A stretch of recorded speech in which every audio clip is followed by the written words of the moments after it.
Gibbons are highly intelligent, lightweight, agile, and acrobatic tree-dwelling apes found in the tropical forests of Asia. Compared to all the larger and better-known great apes, gorillas, orangutans, chimpanzees, bonobos, gibbons are paragons of fidelity, living in stable monogamous family groups for more than 20 years within strictly defined territories, more similar to human behavior than any other primate.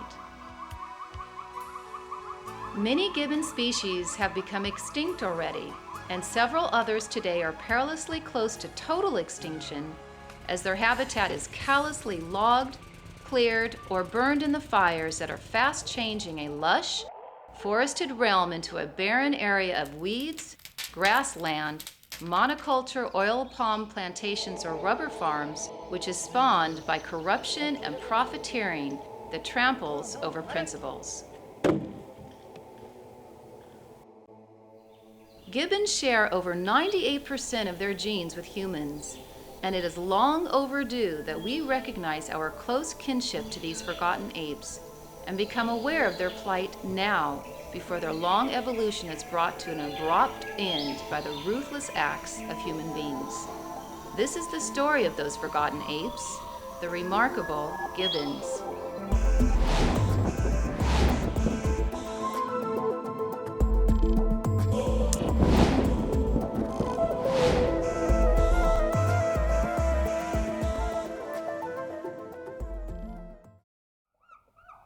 I think one of the main reasons that gibbons are the forgotten apes is the difficulty of filming them. I think it is very hard to get these things tamed down. It took me a year to get my group fully tame, for example, and that's going out most days and trying to keep with them and having 30 hectares of pretty arduous forest, hills and rivers and swamps to go through to keep up with them.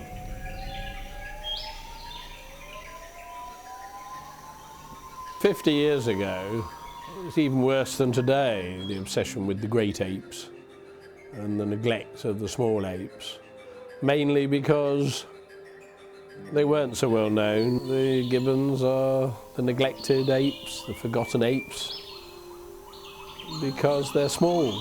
Gibbons just add this crucial dimension to our relatives. And as I say, in some respects, they seem more relevant to humans in their appearance and shape and social systems than the great apes. If you leave out the gibbons, you leave out marital fidelity, which is quite an important theme in human history and ethics. So you essentially can't tell the story of who we are as a species without looking across the entire range of apes. If you just look at the great apes, you miss out on an important part of the story, which is one of the reasons why I think the gibbon story in particular, which has been neglected for so long, is something that needs to be told more expressively and firmly. Unlike any of the great apes, all gibbon species live in a mated pair with extreme marital fidelity. The males in a given territory vigorously exclude any other males from wandering into their territory, and females apparently do the same to other females with equal vigor and intensity. What makes them even more fascinating to study have been the recent observations and findings that gibbon pairs of some species are not mated for life, but do occasionally split up and represent gibbon divorce. The gibbon family is a family as we know them, with mum, dad and the kids. The adult male, female supposedly pair for life and produce young at 2-3 year intervals, depending on food availability. So in any given group, you should have an infant that's being nursed by the mother, and then there'll be a juvenile, 3-ish, 3, 4, that follows the father around. And then peripherally there's the subadult, 6, 8, who's years old, who's wanting to leave home the older he gets. Perhaps the greatest trademark of all gibbon species is their loud and thunderous calls, where the adult males in some species give out long, trilling notes and melancholy songs, while the mated pairs of some other species will engage in complex and highly interactive duetting.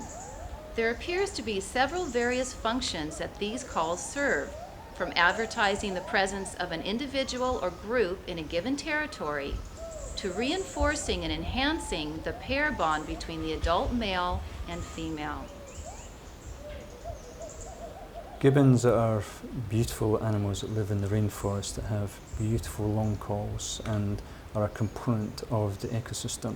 It's not clear exactly why people haven't picked up on gibbons as being a beautiful animal with very, very beautiful songs, and some of those songs, when you hear them in the forest, are the most beautiful songs you'll ever hear. At the climax of this song, she would leap through the canopy in an almost manic way, leaping and whooping and changing her direction where she was singing to so that everyone would hear what was going on, saying, "I'm here, the male is mine, don't even think about coming here if you're another lone female thinking that there may be a mate here, he's mine." And at that time the young would also go through the treetops as well and would whoop. The male would sometimes join in just because there was so much passion and exuberance up there, and would utter some noises as well. And that could go on for a good half hour, 45 minutes or so. It's one of the reasons I actually managed to get close to so many gibbons was that the subadult males will continue to sing. And then the subadult male will then sing for 20, 30 minutes afterwards. And he just does his very, very simple little repertoire. And meanwhile, mum and dad will often go off and leave him, and he will sometimes trail behind and follow. But luckily, thanks to these subadult males singing after the group, it allows you actually to get close to these gibbons. Early in my career, one of my most enjoyable moments was I was working with a person studying elephants, actually, and my job, I was 18, I think, at the time, and my job was to accompany this group of game rangers into the middle of the national park in Peninsula Malaysia. All of this, any kind of activity in the forest like that, in the background in the morning, there are always gibbons somewhere. They're amazing calls. And it's not that they, unlike elephants, they're not really in your face as the kind of front characters of a story, but they are providing the soundtrack of a rainforest. The long arms, permanently curved fingers, and light bones of gibbons make them excellent suspensory climbers who move around in trees by swinging with amazing agility, using a hand-over-hand motion as their set-back thumbs form a nice, firm hook. Gibbons typically you will find in the middle and upper canopy where they feed, where they travel, where they engage in displays with groups that are in neighbouring territories. They eat mainly fruit, but not only fruit. They will eat sometimes the leaves, some young leaves, and they'll eat most of what they can find up there.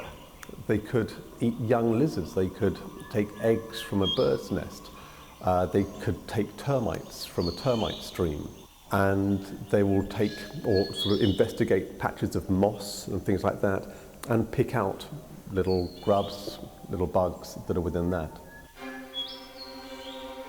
Gibbons are meant to live in big trees. Gibbons like big trees. Some days they'll feed on the first tree.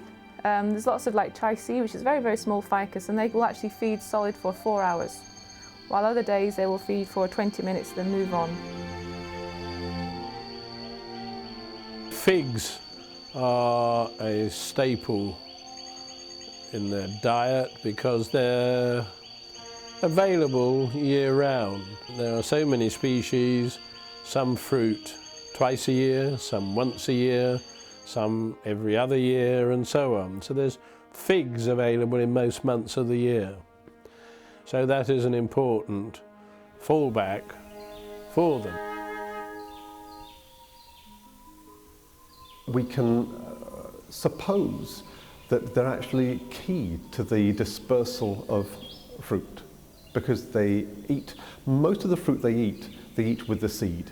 They would carry the whole of the fruit with the seeds in their gut, and then they would defecate over an area of about 35 hectares, about 80 acres, and they would disperse things through the forest. And when you're talking about trees that have really quite large seeds, the alternative is just for the seeds to drop directly below the tree.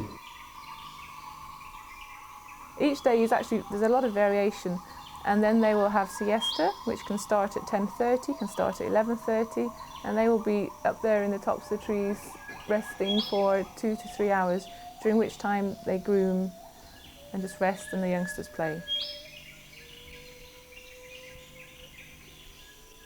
The Gibbon family unit is close-knit, and both father and mother help nurture the young equally. For example, in this amazing footage, shot by nature cinematographer and member of the Wildlife Trust of Bangladesh, Inam-ul-Haq, in Bangladesh's Lawachara National Forest, this young juvenile of the Hulak gibbon species tried to swing from a branch to an adjacent tree, but stumbled and fell several feet. Then, note what happens next. The father Hulak gibbon grabs each tree branch with one arm, making a wide span, turning his upper body into a bridge so that his son can regain confidence and walk across his father's shoulders to the adjacent tree. I came to this forest first time in 1980. In Lawachara, in this forest, I could walk on this walkway in 1980s and see several school of Hulak calling almost the whole day. I once even saw the Hulak, two groups of Hulak came together and they were threatening each other. Now it's not possible to see Hulak so easily because there are so few. This degradation or destruction of forest happened because mostly we as the people are unaware of the value of this forest.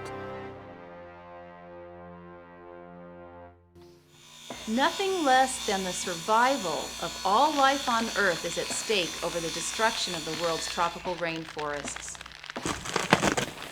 Even though only 2% of the Earth's surface is covered with tropical forests, they contain over 2/3 of all plant and animal species, including the gibbons.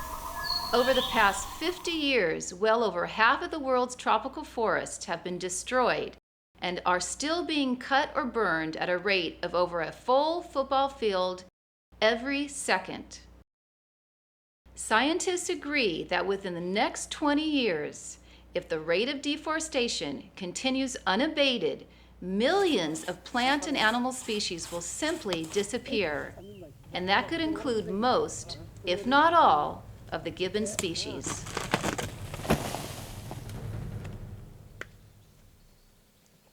The reason that gibbons are so vulnerable to extinction is because they live in these lowland forests. These are the forests with large trees worth a great deal of money.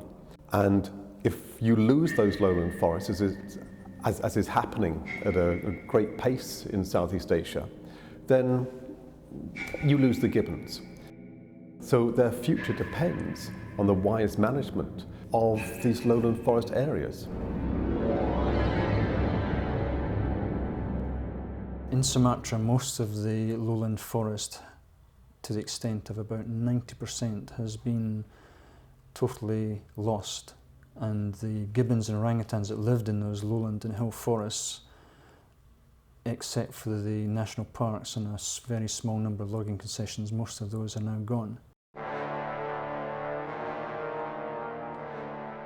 You go to the forest edge, you go to some of the places, and the forest clearance is just devastating.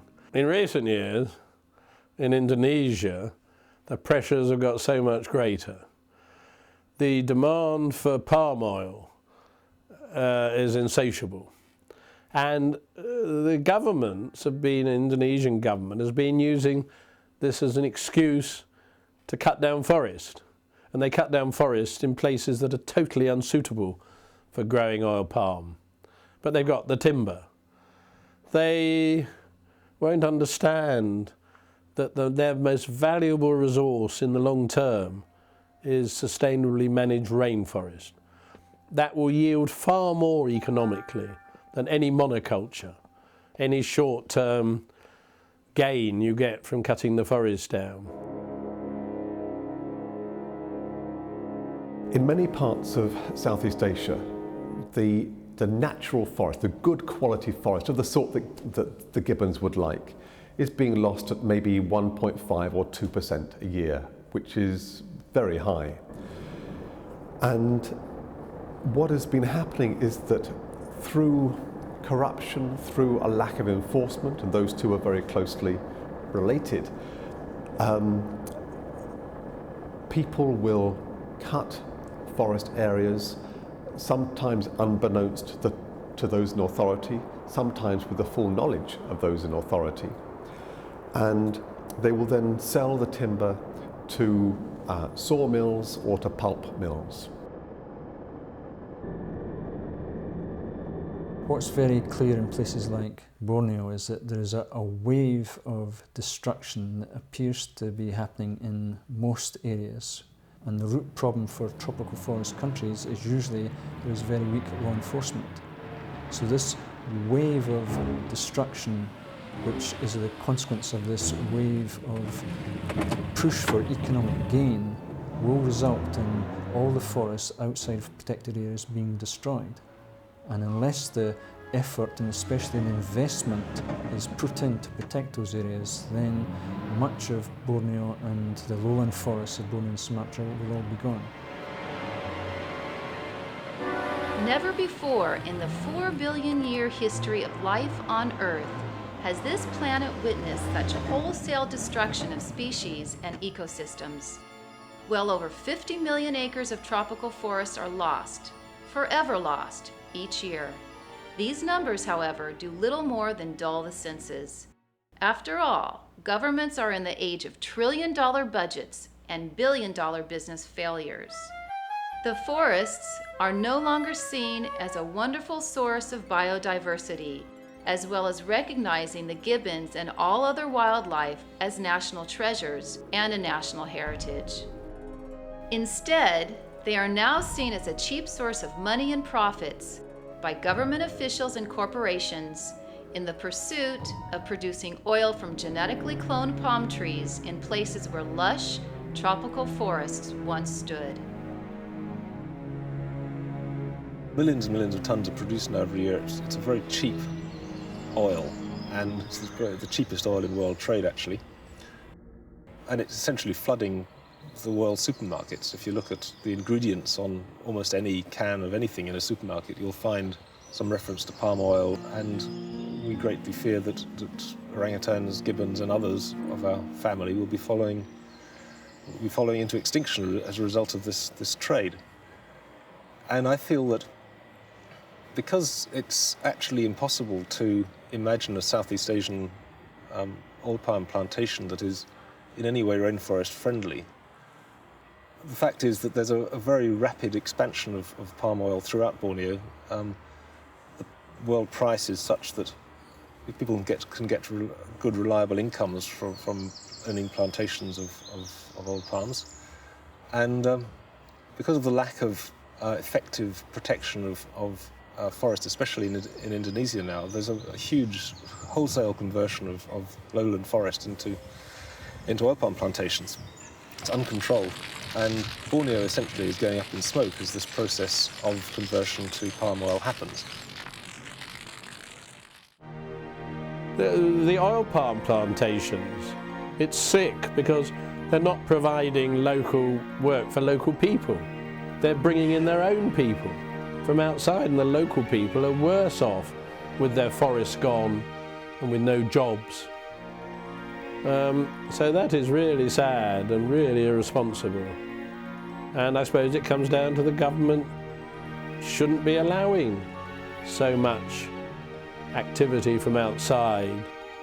They should be looking after their people better. It's quite extraordinary how much of the rainforest, and especially in Borneo, has been replaced by palm oil. Eastern Sabah, for example, in Malaysian North Borneo, once was the most fabulously diverse forest in Borneo. Very good soils, full of orangutans and rhinoceroses and, of course, gibbons, and many other hundreds of thousands of species. But if you go there now, 15 years or so since I first went there, if you drive through Eastern Sabah, you're driving essentially through one enormous palm oil plantation. Not just of one species either, but of one clone of one species. So there's absolutely no biodiversity at all to be seen. It's just one great clone of one species that's churning out essentially oil for use in global trade.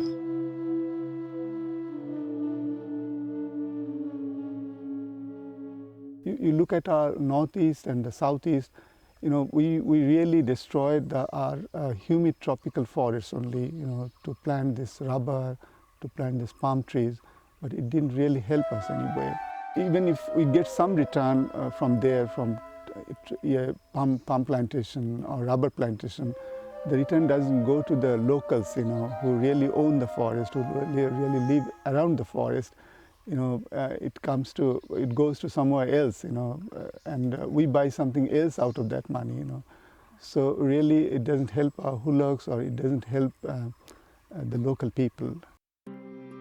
In addition to the uncounted thousands of gibbons that are killed from the destruction of their habitat for the timber or to make way for tea, rubber, or oil palm plantations, poverty-stricken indigenous people still hunt gibbons for food, and criminal poachers still hunt and collect gibbons for the pet trade. In a gruesome twist, gibbons are also killed and collected for their long forearms to sell on the black market as chopsticks for wealthy Chinese businessmen, as well as some Southeast Asian societies using their bones and meat as an aphrodisiac.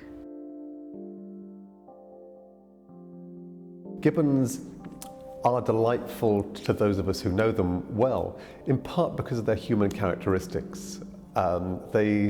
They look adorable, they look like young kids, they've got sort of flat noses, wide brown eyes, and they're very lovable animals. And people of whatever tradition and culture, I think, feel something difficult about killing something like that and then eating something that looks so very human. But those traditions and those constraints have disappeared in some groups over the years, and people will now increasingly take gibbons. The park I worked in, Cat Tien National Park, is 150 kilometres north of Saigon, Ho Chi Minh City. There's a big demand for gibbons and macaques for the pet trade, for gibbons and macaques for food, and also for medicinal purposes, for primate balm. You get the gibbon or the macaque bones and you boil them down to a paste, and you use this as a tonic. It's a tonic for men, it's a tonic for pregnant women. And this is still a huge business, and you can, even just before I started in the park, in one of the ranger stations to the north, they found this man who had a huge bag, and it was just full of macaque and gibbon bones. In Kalimantan, there's maybe about 100,000 gibbons. Of that, there's maybe about 1% annually are being poached, according to figures from traffic. And the result of that is that there's a constant drain on the wild population of gibbons. The other thing is that they breed very slowly. I mean, as a paired unit, they can only produce 2, 3, 4 children in a lifetime, which means that their populations can't sustain very high levels of predation without declining very fast.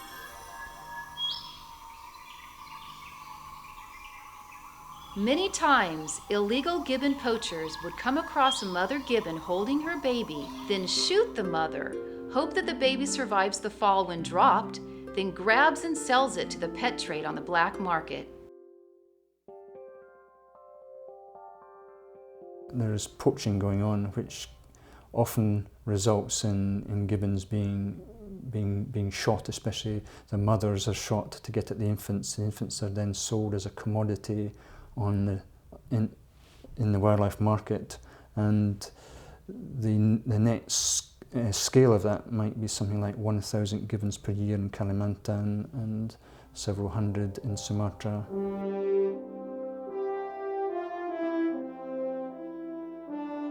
In Indonesia alone, there is 3,000 gibbons that need to be confiscated from the general public to go into rescue centers. Eventually, gibbons that are brought into zoos could possibly be released back into the wild.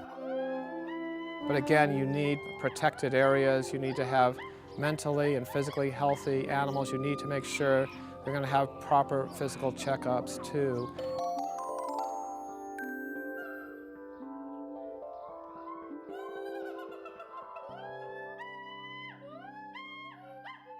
Gibbons can make good pets for a few months, but when they grow up, they become very bad pets.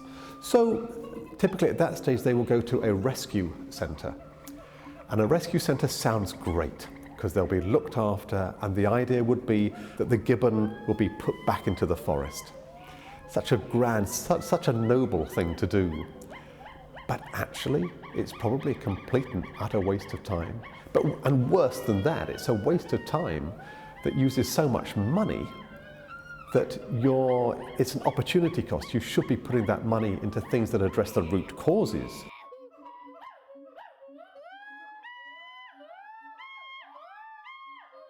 I'm very disappointed in people who feel that trying to save species in captivity is useless.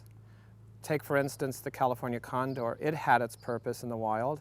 It was down into the teens before they finally brought them into captivity and got the numbers up to over 200. This could happen with some of these gibbon species if something is not done. There is a purpose for every species in the wild.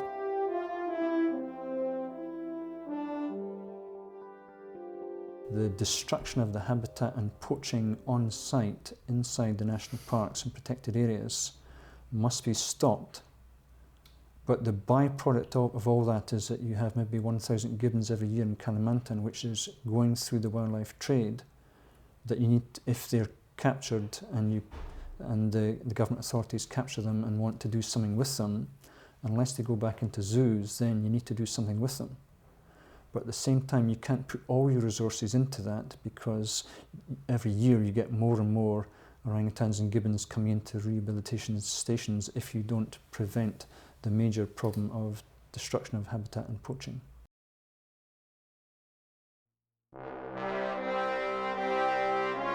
To comprehend humanity's unique position as it plummets down the abyss of extinctions and tropical forest destruction, it must be understood that almost everything used today had its origins in the tropical forests. As an example, over 65% of all prescription medicines available today are little more than refined, artificially synthesized tropical plant products. In addition, almost all the present-day domesticated foodstuffs, both plant crops and animal livestock, have originated and come from these tropical forests. So where will our future miracle medicines and life-sustaining foodstuffs come from if the tropical forests are all destroyed?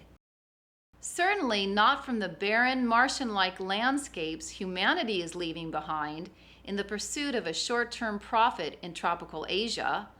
These governments that allow such destruction to continue are burning down humanity's future grocery stores and pharmacies. Like many developing countries, Bangladesh has a big problem of having corrupt practices in the government and even outside the government. The corruption is rampant. And we have seen recently that even the head of the forest, like the chief conservator of the forest, getting arrested for keeping a large amount of money at home. And so that's the top boss of the forestry department. So this is the picture, that this lot of corrupt practices is in the society, in the government.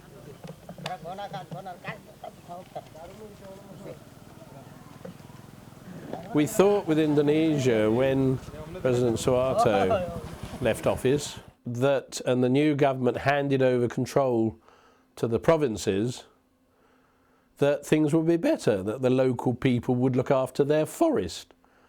Not a bit of it. Their attitude was these top governor people, top army, military people.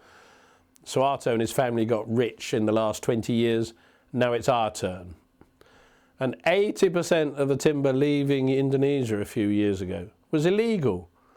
They've got the laws, but they're not being enforced. And the forest is being wiped out, and it's escalated by the El Nino effect, the droughts, the fires, that are just making things horrific.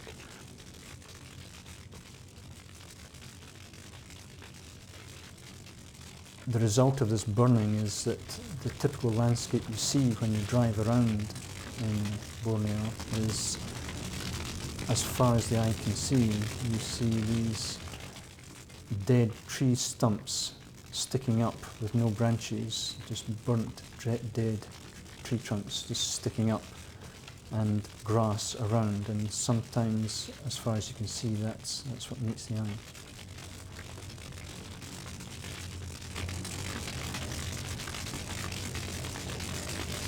We have to ask ourselves that once you've changed landscapes quite so much, once you've burnt 2/3 of Borneo, the chances are that you're going to be affecting the rainfall, wind patterns, the general climate of the remaining.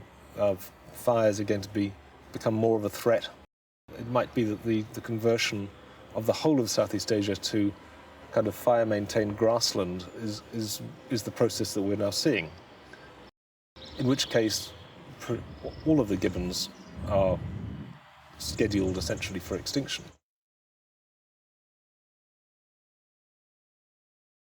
Our people don't know that they have huloks in their forests. So if huloks go today, we lost tigers. If we lose tomorrow, if we lose huloks, day after tomorrow we'll lose something else, and we'll be losing all our cultural and natural history. So without history, without natural history, without cultural history, what do we do with this territory? What do we with this flag? And what do we do with this country? And how our generations could say that we had a heritage. Protecting areas is a real problem. National parks and other sorts of protected areas have been established years ago, and a lot more recently. But having enough people to patrol the areas, to protect them, is something there has not been enough investment in. And that's where where investment is really needed in such conservation activities. And various projects have helped, but the illegal logging companies are eroding into the national park still. And there's not enough manpower, there's not enough determination to stop it. And there were suspicions that the logging companies were making it worth the while of the forestry officials were turning a blind eye. And so, you know, what can you do? If they're not being paid enough to do their job, they won't do it properly.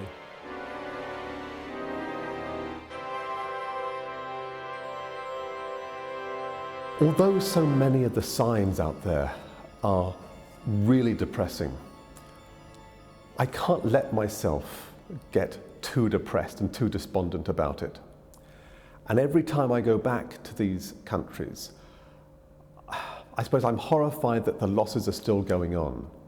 But then I will meet another new local NGO, some new PhD student from a local university. I will meet people who are literally crying because of what's going on, and they want to do something, and they believe that they can do something. And there are some very exciting initiatives going on. Many scientists agree that before the middle of this century, literally all the viable tropical forests will be gone, and with them all the gibbon species, replaced by vast fields of dead weeds and empty windswept land. It will be a desolate, inhospitable, austere world of starving humans, fat cockroaches, rats, mosquitoes, maggots, and flies.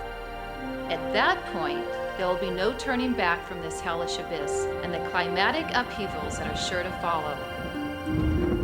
Wild climatic fluctuations, massive flooding of low-lying regions, dry lands turning to deserts, and global crop failures will become commonplace events.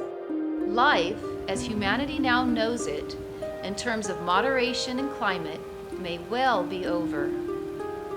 But perhaps, just perhaps, if humanity could identify with and save some key viable species like the gibbons through saving their tropical forest habitats and ecosystems, then possibly humanity could be saved from the apocalyptic scenarios that we are otherwise relentlessly heading for. Throughout the region, be it in Cambodia or in southern China or in Indonesia, you have those in authority that couldn't care less. And yet there are in each of those countries some wonderful park directors and forestry officials and local politicians who have really understood, who really have it, who care and are putting themselves on the line against those who act illegally.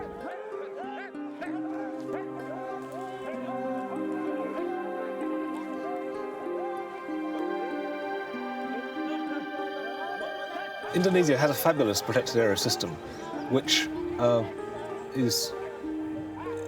urgently needs to be protected. But you know, it's an expensive and difficult thing to do. I've seen it done in certain areas. There's one excellent national park in Peril, which they have a system of flying microlight aeroplanes over it. They have a little unit of park guards who know how to fly these things, and they use GPS units and radios to identify illegal loggers from the air, and then they call in their colleagues on the ground and they go and arrest them. And that combination of microlights and on-the-ground thing enforcement has actually stopped illegal logging entirely in the western half of the park.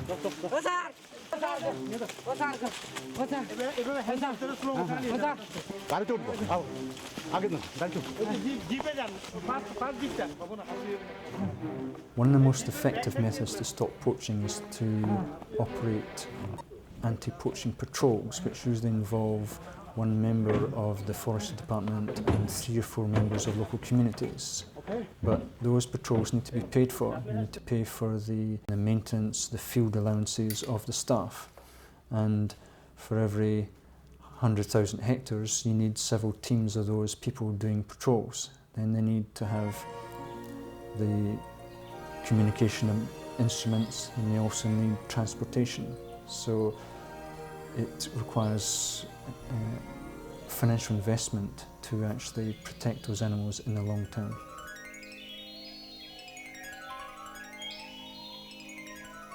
I actually found very, very strong relationship between the location of a ranger station and the gibbons. If there's a ranger station there, then gibbon density is high within 5 kilometres of that ranger station. Moving out from there, it then starts to drop. So it actually shows good forest protection does work. There's lots of NGOs. There's Monkey World, there's WWF.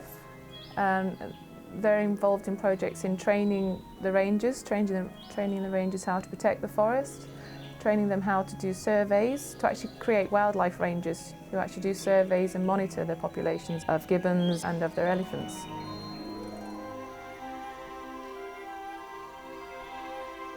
There's different ideas for trust funds. You can try to work towards a park being able to generate its own income through ecotourism, for example, and using that income for protection. But there's pretty few examples, good examples of that really working. And so we're still looking for the answer to how to conserve the gibbons. The Vietnamese government is actually at the moment very proactive towards conservation, and is actually been very, very strong. And what the Vietnamese government say, they actually do. They're a very, very tough government, and I actually think they do have the power and the control and the willpower to say no to a lot of commercial ventures if they think they are going to be harming to Vietnam.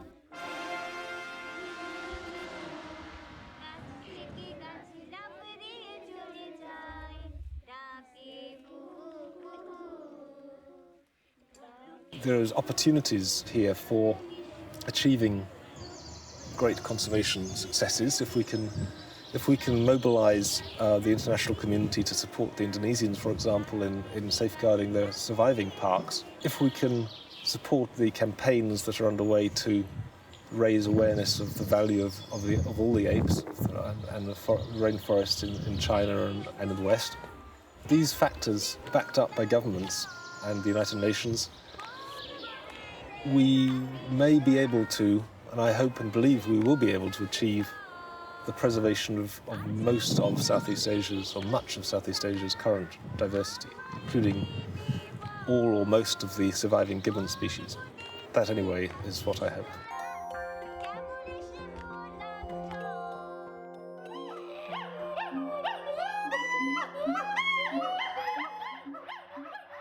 With the work we're doing here at the Gibbon Conservation Center, we're hoping to be able to complement the work that's being done in the wild with what we're seeing close up.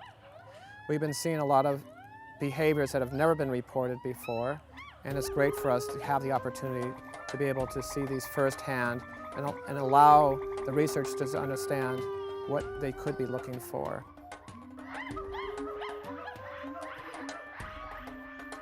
Everyone going to the zoo sees them and is thrilled by them, enthralled by their noisy songs, their graceful movements, acrobatic movements. I think the gibbons, the uprightness, walking bipedally, the expressive faces, make them look just as human as maybe the orangutan.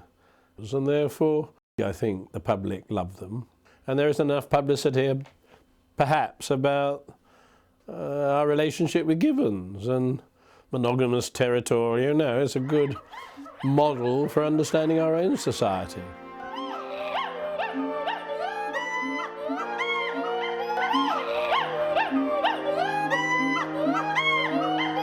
Eventually, gibbons that are brought into zoos could possibly be released back into the wild. There is possible hope of releasing gibbons into the wild in either Bangladesh or northeast India. But again, you need protected areas. So if you're going to be putting gibbons into other localities, you're going to need more rangers to protect those areas. You need to patrol them daily. You need to educate the people who live nearby. Give them incentives to leave the forest alone.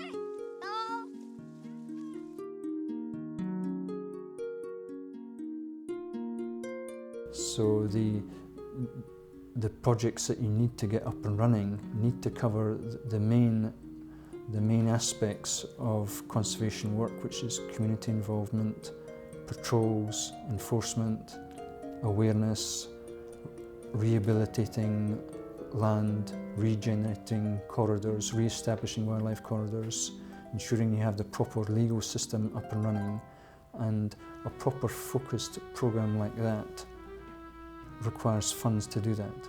So one of the main problems is that we know what to do, it's just there's not enough funds. And if you make a comparison between the conservation areas that are well protected and those that aren't, often it just comes down to funding.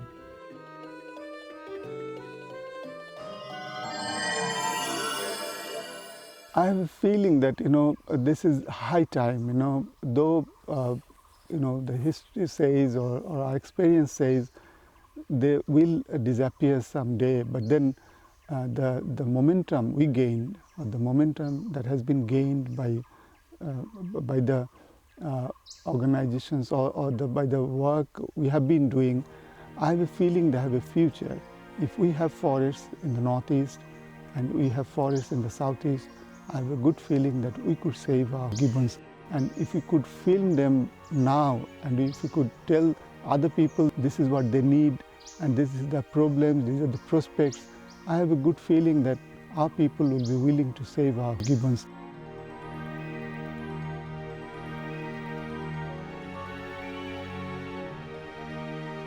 We can't destroy all the wild places and become so-called developed, because we miss the necessary part of this earth that sustains life. We can't continue doing that. So I think we are becoming more aware, and definitely wildlife and human beings can coexist and must coexist, or we all probably will perish soon. The plight of endangered gibbons is symbolic of a much larger ecological question facing humanity.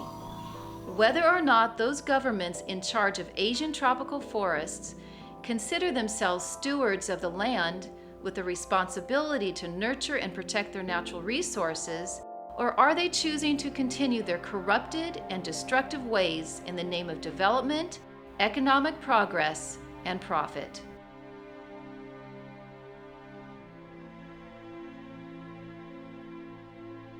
I hope that this will excite people about the small apes, make them realize what a unique part of the environment they are, how interesting, how appealing, how they depend on the health of the tropical rainforest, and that people will come out demonstrating, supporting movements to promote the sustainable management of rainforest and to stop illegal activity, to protect the parks that have been established.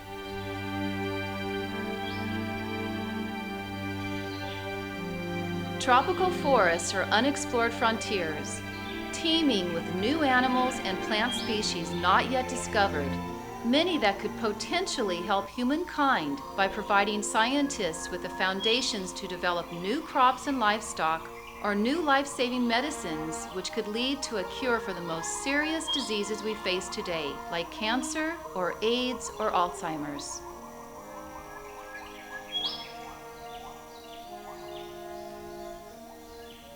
Perhaps humankind may one day realize that the Earth is simply a great spaceship traveling through the cosmos, and that all life on planet spaceship Earth is an intertwined web, with all its strands dependent upon each other in order to hold itself together.